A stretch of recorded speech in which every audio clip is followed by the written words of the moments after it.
Human beings are weird creatures because we're much more activated by having an aim and moving towards it than we are by attainment. And what that means is you have to have an aim, and that means you have to have an interpretation. And it also means that the nobler the aim, that's one way of thinking about it, the better your life.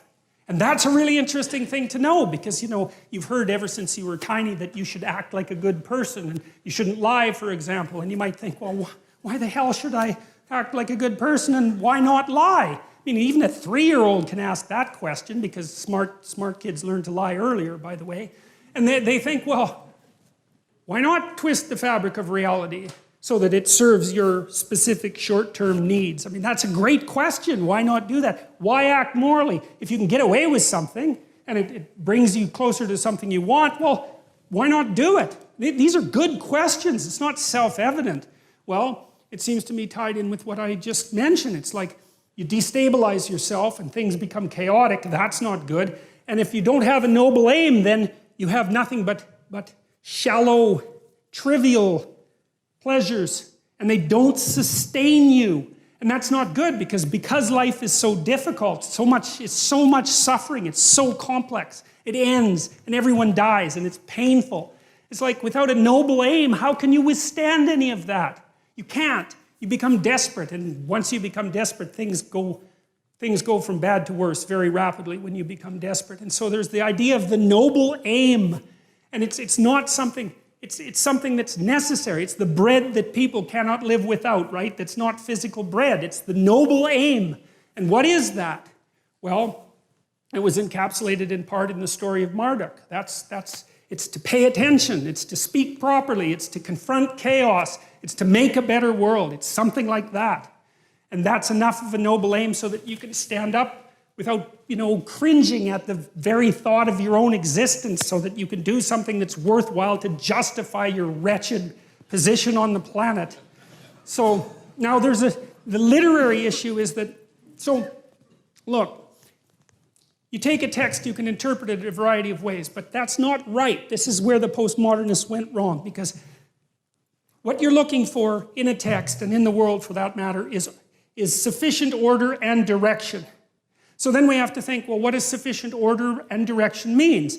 Well, you don't want to suffer so much that your life is unbearable, right? That just seems self-evident.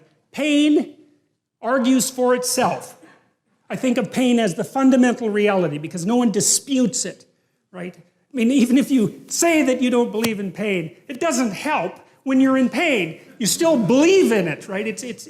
You can't pry it up with logic and rationality. It just stands forth as what the fundament of existence, and that's actually quite useful to know. Say, well, you don't want any more of that than is absolutely necessary. And I think that's self-evident. And then you say, well, wait a minute, it's more complicated than that.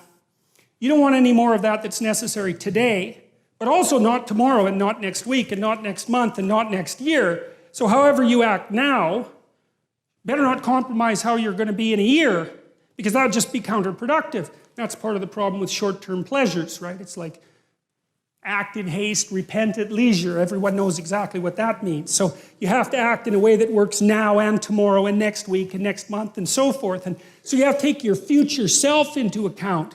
And human beings can do that. And taking your future self into account isn't much different than taking other people into account, right? Because I remember there's this Simpson episode, and Homer downs a quart of mayonnaise and vodka. And he says, Marge says, you shouldn't really do that. And Homer says, that's a problem for future Homer. I'm sure glad I'm not that guy. That's so ridiculously comical, But you see, we have to grapple with that. And so the you that's out there in the future is sort of like another person. And so figuring out how to conduct yourself properly in relationship to your future self isn't much different than figuring out how to conduct yourself in relationship to other people. But then we could expand the constraints. Not only does the interpretation that you extract have to protect you from suffering and give you an aim, but it has to do it in a way that's iterable, so it works across time, and then it has to work in the presence of other people so that you can cooperate with them and compete with them in a way that doesn't make you suffer more. And people they're they're not that tolerant. You know, I mean, they have choices. They don't have to hang around with you. They can hang around with any one of these other primates. And so if you don't act properly, at least within certain boundaries, it's like you're just cast aside. And so people are broadcasting information at you all the time about how you need to interpret the world so they can tolerate being around you. And you need that because socially isolated, you're insane and then you're dead. No one can tolerate being alone for any length of time. We can't maintain our own sanity without continual feedback from other people because it's too damn complicated. So you're constrained by your own existence, and then you're constrained by the existence of other people. And then you're also constrained by the world. You know, if I read Hamlet and what I extract out of that is the idea that I should jump off a bridge, it's like it puts my interpretation to an end rather quickly. It doesn't seem to be optimally functional, let's say. And so an interpretation is constrained by the reality of the world, it's constrained by the reality of other people, and it's constrained by your reality across time. And there's only a small number of interpretations that are going to work in that tightly defined space. And so that's part of the reason that the postmodernists are wrong. It's also part of the reason, by the way, that AI people who've been trying to make intelligent machines have had to put them in a body.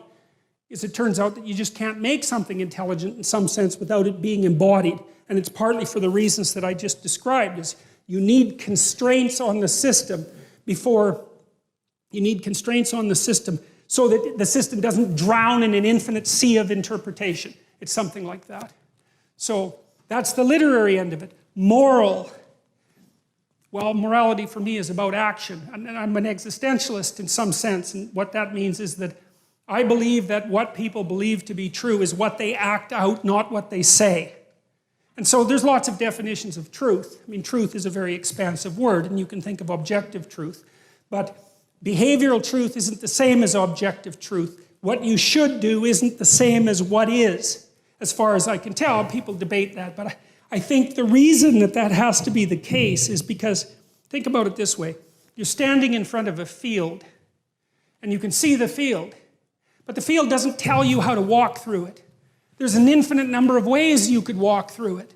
And so you can't extract out an inviolable guide to how you should act from the array of facts that are in front of you. Because there's just too many facts. And they don't have directionality. But you need to know. You need to know how not to suffer. And you need to know what your aim is. And so you have to overlay that objective reality with some interpretive structure. And it's the nature of that interpretive structure that we're going to be aiming at hard. I've given you some hints about it already. We've extracted it in part from observations of our own behavior and other people's behavior. And we've extracted it in part by the nature of our embodiment that's been shaped over hundreds of millions of years. But we see the infinite plane of facts and we impose a moral interpretation on it. And the moral interpretation is what to do about what is. And that's associated both with security, because you just don't need too much complexity, and also with aim. And so we're mobile creatures, right? We need to know where we're going, because all we're ever concerned about, roughly speaking, is where we're going.